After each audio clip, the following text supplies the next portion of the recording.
Hey comic fans, and welcome back to Weird Futures Comic Talk. I'm Matt Kay, and this week I'm talking about Wonder Woman. If you need to catch up on the current run, go ahead and click that little card in the top corner of the video, and you'll be directed to last issue's video. Other than that, the last issue of the modern day story of Wonder Woman was issue 11, and the big takeaway is Wonder Woman and Steve Trevor are now on what appears to be her home island of Themyscira, except it isn't. And it turns out this place she's been going back to has never been her home. Let's do it! Wonder Woman 13. So, it starts off with Wonder Woman looking like she just died on the inside and has a 1,000-mile stare while Steve Trevor is trying to get any reaction out of her. He ends up calling for backup, which we find out will not work. Dr. Poison, a very old Wonder Woman villain who is an expert in all things poison, except looks like this version is fine with using a gun to get the job done, has killed all of the backup. She tells her team of trained female assassins that they will be the ones to greet Wonder Woman. Steve receives a message from Etta Candy telling him to flee, so he once again tries to talk to Wonder Woman, who is just crazy at this point, just saying how none of this is real, that he is trying to trick her. Steve, realizing his situation being stranded on this rock with her, with nobody coming, begins to prepare to fight. He starts prepping traps, and takes off his shirt again because this is the 4th issue he's done it, so why would you try and break that streak? Dr. Poison calls her employer, Veronica Cale, another old Wonder Woman villain whose intent it is to find the gateway to Themyscira, and tells her they have located the island. Now, for these next few pages, they're pretty much just Steve Trevor kicking the ass of these female assassins. I'm just going to speed through and basically give you guys the gist of it. Here's a clip of Predator that is basically the same thing.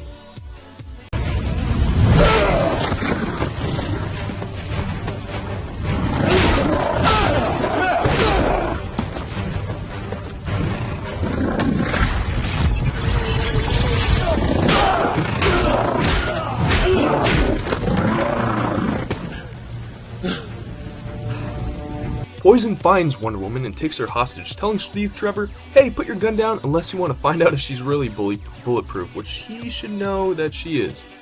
Steve gets shot through the leg, and it looks like our two heroes are essentially captured before the arrival of Steve's friends, who shoot up the helicopter and allow Steve and Wonder Woman to make their getaway. In the end, we see Steve dropping off Wonder Woman at a mental institution under the name Diana Prince. There we go. I'm liking Steve. The way he's been written is almost like Captain America taking out all those highly trained soldiers, and Wonder Woman being insane is a nice little twist, especially because we're not sure how she's going to get out of this insanity.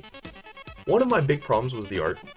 Renato Guedes, I could have just butchered that name, does a great job as a guest artist, but it's nothing compared to Liam Sharp's dark character designs that I have learned to love.